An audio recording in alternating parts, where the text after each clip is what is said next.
Hello everyone, welcome to my channel Psychologist Priya Bhargav. Today we are going to start Unit 2 of Block 3 MPCE 033, that is MAPC second year students who have opted for Organizational Psychology. This video is for you guys. Unit's name is Diagnosing the System, Subsystems and Process.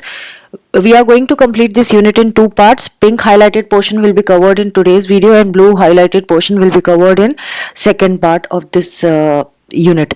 So let us start with today's topic. आज का जो topic है वो diagnosis के ऊपर है. तो अगर आप देखें तो पिंक हाईलाइट में इंट्रोडक्शन दिया है, objective and definition and concept of diagnosis. तो हम आज इतना ही समझेंगे. सबसे पहली बात, डायग्नोसिस जो होता है वो है क्या और क्या रोल प्ले करता है. तो डायग्नोसिस एक सबसे पहला स्टेप होता है अगर हम ऑर्गेनाइजेशन में डेवलपमेंट करना चाहते हैं, ऑर्गेनाइजेशन को आगे बढ़ाना चाहते हैं as per the present circumstances. मतलब बाहर का एनवायरनमेंट कैसा है, कितना कंपटीशन हो गया है, तो उसके अकॉर्डिंगली उसके लेवल तक बनाने के लिए हमें डायग्नोस करना पड़ेगा कि क्या ऑर्गेनाइजेशन में कोई प्रॉब्लम है जिससे कि हम एक कॉम्पिटिटिव ऑर्गेनाइजेशन नहीं बन पा रहे हैं, हमारा ऑर्गेनाइजेशन कॉम्पिटिटिव नहीं बन रहा. तो ये बहुत क्रूशियल स्टेप माना जाता है. फिर डायग्नोसिस में ये भी इंपॉर्टेंट है कि उसको कैसे कैरी किया गया है, कैरीड आउट किया गया है, मतलब कि कैसे कंडक्ट किया गया है डायग्नोसिस, और उसके जो आउटकम आए हैं उस पर भी डिपेंड करता है. जब आउटकम आएंगे तभी हम डिसाइड कर पाएंगे कि क्या हमें स्टेप्स लेने हैं उसको इम्प्रूव करने के लिए. तो किसी भी जब हम डायग्नोस करते हैं तो उसमें बहुत सारी चीज़ें आती है ऑर्गेनाइजेशन में. उसका सिस्टम आता है, उसके सब यूनिट्स आते हैं, उसमें जो प्रोसेसेस चल रहे हैं वो आते हैं. इसके बारे में भी हम डिटेल में समझेंगे. अभी ये इंट्रोडक्शन है तो ये ऊपर से बताया. तो जब हमें डायग्नोसिस में ये पता चल जाता है क्या लूप होल्स हैं, क्या इंटरवेंशन स्ट्रैटेजीज हम लगा सकते हैं, तो हम आगे बढ़ते हैं ऑर्गेनाइजेशन के इफेक्टिवनेस के लिए. अगेन ये स्ट्रक्चर्ड वर्क है. मतलब डायग्नोसिस एकदम से जाके देखा और हो गया ऐसा नहीं होता है. इसमें एक स्टेप बाय स्टेप प्रोसेस है जिसको हमें फॉलो करना पड़ जाता है जिससे हम सही डायरेक्शन में बढ़ सके. तो इसमें बिहेवियरल साइंसेस भी आ रही हैं, स्ट्रैटेजिक अप्रोच भी आएगी, होलिस्टिक अप्रोच भी आएगी. सो डिफरेंट अप्रोचेस भी हम यूज करते हैं. तो now definition and concept of diagnosis. So जब भी हम डेवलपमेंट की बात करते हैं तो डेवलपमेंट अगेन डिपेंड करता है डायग्नोसिस पे, और ये प्लान्ड चेंज होता है. जब भी हम डायग्नोसिस की बात करते हैं तो ये एक प्लान्ड चेंज है, और ये ऑर्गेनाइजेशनल डेवलपमेंट प्रैक्टिशनर जो होता है, मैं अब आगे से इसको ODP बोलूंगी या फिर प्रैक्टिशनर बोलूंगी, तो आप समझ जाना, क्योंकि organisation development practitioner again it consumes a lot of time. So इसको थोड़ा शॉर्ट फॉर्म में हम यूज करेंगे. तो जो भी प्लान चेंज है वो प्रैक्टिशनर करता है, और ये एक एक्टिव रोल प्ले करता है क्योंकि यही डाटा भी कलेक्ट करता है एम्प्लॉयज के बारे में और मैनेजमेंट के बारे में. और मेन जो हमारा पर्पस होता है डायग्नोसिस का वो यहीं से डिसाइड होता है. सो किसी भी ऑर्गेनाइजेशन में जब हम डायग्नोसिस करते हैं सो हमें गैप पता चलता है कि करंट परफॉर्मेंस एंड जो हमारा डिजायर्ड परफॉर्मेंस है, मतलब जैसा हम परफॉर्मेंस चाहते हैं वैसा में फर्क कितना है, अभी कैसा परफॉर्मेंस चल रहा है और हम कितना चाहते हैं, उन दोनों के बीच में गैप कितना है, ये डायग्नोसिस से पता चलता है. और इससे हम अपने गोल को भी अचीव कर पाते हैं ऑर्गेनाइजेशन के. तो पूरा जो प्रोसेस होता है वो इंटरवेंशन का, वो डिपेंड करता है कि डायग्नोसिस का रिजल्ट क्या आया. और ये सिस्टमैटिक फैशन में, जैसे मैंने बताया, सिस्टमैटिक फैशन में होता है. सो ऑर्गेनाइजेशन के ऊपर भी फोकस होता है, उसके स्ट्रक्चर के ऊपर फोकस होता है, एंड देन क्या चेंजेस लाए जा सकते हैं इसके ऊपर भी हम ध्यान देते हैं. अगेन ये स्टेट तो बताता है, ऑर्गेनाइजेशन का भी बताएगा, सब सिस्टम का भी बताएगा, और क्या स्कोप है इम्प्रूवमेंट का ये भी हमें डायग्नोसिस से पता चल जाएगा. तो इफेक्टिव डायग्नोसिस में ज़रूरी है कि हमें जब इसका रिजल्ट आए सो हमें कुछ चीज़ों पे हम काम कर सके, जैसे कि एनवायरनमेंट को चेंज करना, या न्यू ऑर्गेनाइजेशन को फॉर्म करना, या हम एटलीस्ट डायग्नोसिस से हम एक इफेक्टिव गोल सेटिंग या प्लानिंग तो कर सके. ऐसा डायग्नोसिस होना ही चाहिए. सो इन्होंने कुछ एक्सपर्ट्स की डेफिनेशंस बताई हैं डायग्नोसिस के ऊपर, जैसे कि क्यूमिन्स एंड वॉर्ले. इसका प्रोनाउंसिएशन गलत हो सकता है क्योंकि अगेन स्पेलिंग अलग होती है और प्रोनाउंसिएशन अलग, तो आप गूगल पे चेक कर सकते हो. मेरे अकॉर्डिंगली जो है वो मैं प्रोनाउंस कर रही हूँ. सो क्यूमिन्स एंड वॉर्ले के अकॉर्डिंगली डायग्नोसिस जो होता है ये सिस्टमैटिक कलेक्शन ऑफ डाटा होता है जिसमें हम करंट स्टेट ऑर्गेनाइजेशन का पता करते हैं, जो हमें हेल्प करता है मैनेजर्स एंड कंसल्टेंट्स को कि ऑर्गेनाइजेशनल इफेक्टिवनेस को एनहांस कर सके. फिर अकॉर्डिंग टू हॉवर्ड क्या कहता है, डायग्नोसिस में एक रोड मैप बनता है जो हमें गाइड करता है कि किस डायरेक्शन में हमें ऑर्गेनाइजेशन में चेंज लाना है। और कभी भी जब हम डायग्नोसिस करते हैं तो ये कुछ ओवरऑल एस्पेक्ट में चेंज लाने में हेल्प करता है। फिर बैकहार्ड ने बताया कि ये जब एनवायरनमेंट रैपिडली चेंज हो रहा होता है हमें ऐसे कुछ फॉर्म्स डेवलप करने पड़ेंगे, इफेक्टिव गोल सेटिंग करनी पड़ेगी, प्लानिंग प्रोसेसेस करने पड़ेंगे, और ये सीखने पड़ेंगे या फिर प्रैक्टिस करने पड़ेंगे। तो जो टीम्स होती है ना इंडिपेंडेंट लोगों की, ये ज़्यादा रियल टाइम लगाएंगी, आपस में स्पेंड करेंगी, सो दैट कुछ मेथड्स जिस तरह से वो वर्क करती हैं, डिसीजन लेती हैं या कम्युनिकेट करती हैं, उसमें इम्प्रूवमेंट ला पाएंगी ये टीम्स। देन कॉन्फ्लिक्टिंग ग्रुप्स जो होते हैं उनको कोलैबोरेटिव वे में मूव करना होगा अगर वो वाकई अपने ऑर्गेनाइजेशन में इम्प्रूवमेंट लाना चाहते हैं। फिर इन चेंजेस को लाने के लिए और मेंटेन करने के लिए प्लान्ड और मैनेज्ड चेंज के लिए एफर्ट्स करने ज़रूरी हैं। तो डायग्नोसिस फेज जो होता है वो उसको कंसल्टिंग प्रोसेस भी कहते हैं, और इसका जो मेन पर्पस होता है वो प्रॉब्लम को आइडेंटिफाई करना होता है और कॉज क्या है उस प्रॉब्लम का, उसको आइडेंटिफाई करना पड़ता है, और मैनेजमेंट को प्लान ऑफ एक्शन सॉल्यूशंस बताना पड़ता है कि कैसे क्या सॉल्यूशंस हो सकते हैं। तो मैनेजमेंट ढंग से प्लान कर पाएगा एक्चुअली सॉल्यूशन। अगेन वो डिपेंड करता है कॉन्ट्रैक्ट में क्या दिया गया है, कंसल्टेंट को कॉन्ट्रैक्ट में क्या बात की गई थी, उसको क्या बोला था कि भाई तुम क्या हमें एक्शन प्लान भी बताओगे कि क्या। सो किसी भी ऑर्गेनाइजेशन में अगर हमें इफेक्टिवनेस बढ़ानी है ऑर्गेनाइजेशन की, सो हमें एम्प्लॉयज़ का ये भी देखना पड़ेगा कि वो परफॉर्मेंस किस तरह से करते हैं अपने सोशल फील्ड में, उनकी स्ट्रेंथ्स क्या है ऑर्गेनाइजेशन की, ये सारी चीज़ें भी हमें पता चल जाती हैं। So diagnosis basically behavioural science theory पे बेस्ड होता है, और ये ह्यूमन सिस्टम को के बारे में बात करता है, डाटा कलेक्ट करने की बात करता है, ह्यूमन एक्सपीरियंसेस के बारे में जो ऑर्गेनाइजेशन में उनको होते हैं, मतलब एम्प्लॉयज़ की, बेसिकली एम्प्लॉयज़ को क्या एक्सपीरियंसेस हो रहे हैं ऑफिस में, और वो जो इन्फॉर्मेशन है वो जब हम सिस्टम में डालेंगे तो हमें हेल्प मिलेगी कि हम किस तरह से पूरे मेंबर्स जो हैं, जितने एम्प्लॉयज़ हैं उस ऑर्गेनाइजेशन के, उनमें इम्प्रूवमेंट ला सकते हैं ऑर्गेनाइजेशन के प्रति। नाउ रॉबिन्स हैं, उन्होंने भी ऑर्गेनाइजेशन डेवलपमेंट के बारे में बोला था।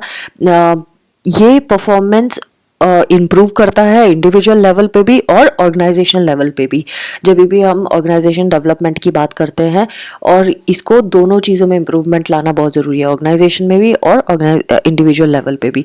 सो जब भी हम प्लान चेंज सोचते हैं तो वो हमें ह्यूमन वैल्यूज़ को ध्यान में रख के ही सोचना पड़ेगा, ऑर्गेनाइजेशन इफेक्टिवनेस के बारे में, एम्प्लॉई के वेलबींग के बारे में सोचना पड़ेगा।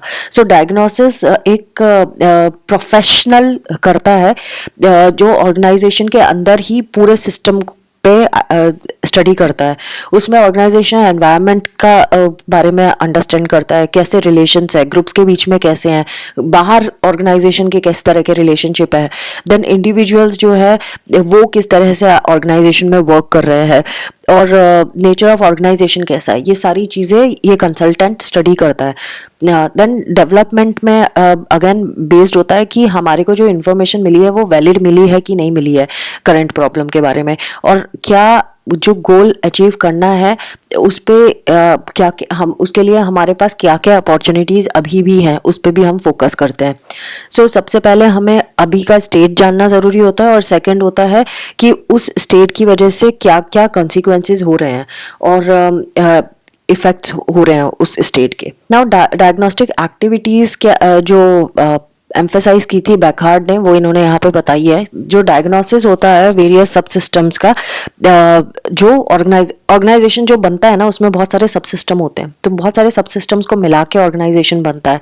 सो ये सबसे इम्पॉर्टेंट चीज़ है कि हमें पहले ऑर्गेनाइजेशन के स्ट्रक्चर को समझना पड़ेगा, और फिर डिसीजन मेकिंग प्रोसेस, जितने भी प्रोसेसेस ऑर्गेनाइजेशन में चल रहे हैं उसको भी समझना होगा। जैसे कि कौन कौन से प्रोसेसेस है, जैसे आपने जब शुरू में मैंने यूनिट स्टार्ट की होगी तब आपके दिमाग में आएगा प्रोसेस क्या होता है। तो प्रोसेस होता है मतलब किस तरह से फंक्शनिंग हो रही है ऑर्गेनाइजेशन के अंदर, जैसे कि डिसीजन मेकिंग प्रोसेस किस तरह का है, कम्युनिकेशन पैटर्न किस तरह का है, स्टाइल्स किस तरह की स्टाइल में कम्युनिकेशन हो रहा है, जो ग्रुप्स हैं उनके बीच में रिलेशनशिप कैसा है, मैनेजमेंट में क्या कॉन्फ्लिक्ट है, कॉन्फ्लिक्ट है तो किस तरह के हैं, गोल सेटिंग कैसे होती है, प्लानिंग मेथड्स किस तरह के यूज़ होते हैं, ये सारे प्रोसेसेस के अंदर आते हैं।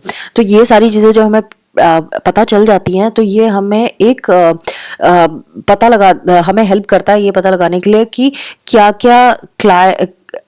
क्या चीज़ें हम कर सकते हैं, कैसे कौन सी चीज़ों पे हम चेंज ला सकते हैं।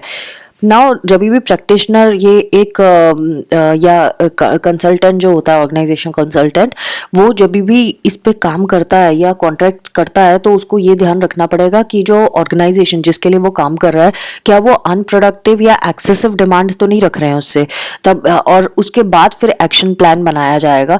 तो एक्शन प्लान्स जो होते हैं जब भी डेवलप किए जाते हैं तो एक क्लोज्ड मैप होता है। मतलब एक्शन प्लान तभी बनता है जब हमारे को डायग्नोसिस के लिए श्योरिटी हो गई, हमें पता चल गया कि भाई ये काम हो चुका है, अब हमें एक प्लान बनाना है जिसके अकॉर्डिंगली हम आगे काम करेंगे। तो एक्शन प्लान जब हमने बना लिया और हमने एक मैप गैप जो है वो भी हमें पता चल गया कि एक्शन प्लान्स को डेवलप करने के बाद हमने वो गैप जो था, जो हमें दिख रहा था कि भाई हमें चाहिए क्या और अभी क्या है, उस गैप को हमने जब क्लोज कर दिया तो हमें कंटिन्यूअसली उस पूरी प्रोग्रेस को देखना पड़ेगा ऑर्गेनाइजेशन में कि क्या वो सही से काम हो रहा है कि नहीं हो रहा है।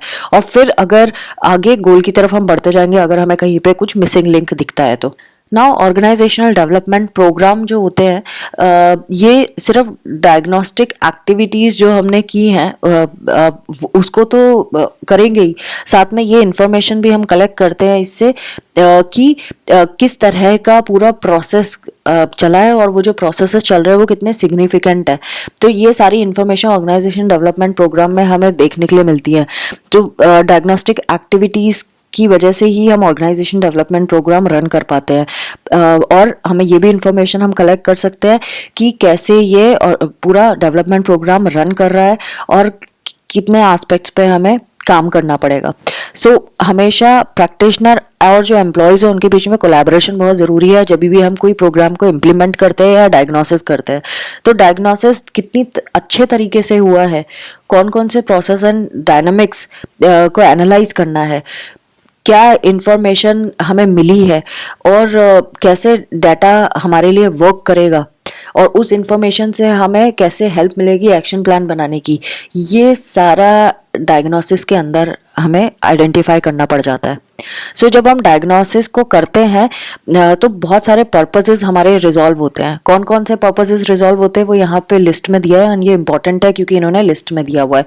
तो नंबर 1 है to develop an understanding of the functions and processes in the organization. जब हम कोई डायग्नोसिस करते हैं तो हमें समझ में आता है कि किस तरह का फंक्शन और प्रोसेस रन कर रहा है ऑर्गेनाइजेशन में। जैसे कि इन्होंने एग्जाम्पल में दिया हुआ है अगर कम्युनिकेशन को हम डायग्नोस कर सकते हैं, हमें बेटर अंडरस्टैंडिंग होगी किस तरह से कम्युनिकेट करते हैं सारे एम्प्लॉयज़ आपस में, मैनेजमेंट के बीच में, एम्प्लॉयज़ के बीच में किस तरह का कम्युनिकेशन है, तो हम सुटेबल मेजर्स ले सकते हैं। Second, to promote growth and development of the organization. जब भी हम डायग्नोस करते हैं तो हम इसमें भी हमें हेल्प मिलती है कि किस तरह से ऑर्गेनाइजेशन में डेवलपमेंट एंड ग्रोथ करनी है। तो डायग्नोसिस से हम ये भी हेल्प हमें मिल जाती है। तो डायग्नोसिस हमें किस तरह का स्ट्रक्चर, सिस्टम, सब सिस्टम्स ऑर्गेनाइजेशन में है उसको आइडेंटिफाई करने में और उसमें कोई मॉडिफिकेशन करना है या चेंज लाना है उसमें हेल्प करता है। Third is to improve organization effectiveness and increase productivity. जब भी ऑर्गेनाइज डायग्नोसिस होता है तो अगेन जैसे हम लोग पूरा इस वीडियो में यही समझ रहे हैं कि ऑर्गेनाइजेशन इफेक्टिवनेस तो बढ़ती है, उसकी प्रोडक्टिविटी भी बढ़ती है। तो एम्प्लॉयज़ को जब भी काम करने आते हैं तो उनको परफॉर्म तो करना ही पड़ता है अपने बेस्ट लेवल पे और जो टाइम स्ट्रक्चर है उसके अंदर ही परफॉर्म करना पड़ता है। जिस तरह का सिस्टम है, स्ट्रक्चर है, जिस तरह का प्रोसेस है उसमें एम्प्लॉयज़ अपना परफॉर्मेंस देते हैं और बेस्ट परफॉर्मेंस देने की कोशिश करते हैं। सो जो एनवायरनमेंट है वो कंड्यूसिव होना चाहिए सो दैट ग्रोथ भी हो और ऑर्गेनाइजेशन इफेक्टिवनेस भी इम्प्रूव हो जाए। तो डायग्नोसिस जब भी हम कैरिड आउट करते हैं तो हमें सिचुएशन आइडेंटिफाई करनी पड़ेगी, किस तरह की सिचुएशंस है ऑर्गेनाइजेशन में और पॉसिबल अगर प्रॉब्लम्स ऑर्गेनाइजेशन स्ट्रक्चर में दिख रही है या सब सिस्टम में दिख रही है या प्रोसेस में दिख रही है उसको भी हमें देखना पड़ेगा और नेसेसरी स्टेप्स अगर हम ले सकते हैं तो वो भी हमें बताने पड़ेंगे कि ये इफेक्टिवनेस एंड प्रोडक्टिविटी के लिए ये स्टेप्स लिए जा सकते हैं। Next is enhance problem solving and decision making in organization setup. Again systematic diagnosis हमें ये भी बता देता है कि किस तरह से प्रॉब्लम सॉल्विंग की जाती है, किस तरह से डिसीजन मेकिंग होती है, और कैसी प्रॉब्लम्स एग्जिस्ट कर रही हैं ऑर्गेनाइजेशन में, और रेलिवेंट सिचुएशंस कैसी हैं होनी चाहिए। तो ये सारी जब पता चल जाए तो हमें ये प्रॉब्लम्स वगैरह हम सही से सॉल्व कर सकते हैं, डिसीजन सही से ले सकते हैं। Fifth is develop suitable intervention strategy. Again diagnosis सही हो गया, हमें सारी इन्फॉर्मेशन वैलिड मिल गई, तो हम इंटरवेंशन सही से प्लान कर सकते हैं कि अब डेवलपमेंट के लिए क्या कर सकते हैं और अप्लाई किया जाएगा। Then sixth is understand the organization culture. Organization का कल्चर किस तरह का है वो एक इंपॉर्टेंट एस्पेक्ट होता है, क्योंकि वो एम्प्लॉयज़ की परफॉर्मेंस, उनका सेटिस्फेक्शन लेवल और उनकी ग्रोथ एंड डेवलपमेंट के लिए भी रिस्पॉन्सिबल होता है। तो अगर कल्चर अच्छा है तो ये सब चीज़ें पॉजिटिव रहेंगी, अगर नहीं है तो निगेटिव रहेंगी। सो हम डेविएशंस देखेंगे क्या है, कहाँ पे मॉडिफिकेशन किए जा सकते हैं और उसको चेंज करेंगे। ना बाकी और भी पर्सपेक्टिव दिए हैं जो डायग्नोसिस में हम कर सकते हैं, जैसे कि इकोनॉमिक पर्सपेक्टिव। हम ये देख सकते हैं कि रिसोर्सेज, ह्यूमन रिसोर्सेज का डिस्ट्रीब्यूशन किस तरह से होता है, monetary and non monetary activities किस तरह से होती है। फिर पॉलिटिकल पर्सपेक्टिव भी होता है एक और, जिसमें हम ये देखते हैं कि पावर एंड पॉलिटिक्स किस तरह से प्रिवेलेंट है ऑर्गेनाइजेशन में। फिर सोशल पर्सपेक्टिव होता है, जिसमें हम ये देखते हैं ग्रुप का इंटरेक्शन कैसा है, बाकी मेंबर्स का इंटरेक्शन कैसा है ऑर्गेनाइजेशन में। फिर ओवरऑल फंक्शनिंग भी हमें समझ में आ जाती है। मैनेजमेंट एक और पर्सपेक्टिव है जिस पे हम फोकस करते हैं, जिसमें हम ये देखते हैं कि मैनेजर्स किस तरह का रोल प्ले करते हैं ऑर्गेनाइजेशन में, और उन स्ट्रेंथ्स एंड वीकनेसेस ऑर्गेनाइजेशन की हम आइडेंटिफाई करते हैं कि कहीं वो थ्रेट तो नहीं है ऑर्गेनाइजेशन के आगे प्रोग्रेस के लिए, इसको भी हम देखते हैं। एंड देन अपॉर्चुनिटीज़ क्या क्या अवेलेबल हैं गोल को अचीव करने के लिए, पॉलिसीज़ क्या क्या एग्जिस्ट करती है ऑर्गेनाइजेशन पे जिसको हम फिर से अमेंड कर सकते हैं।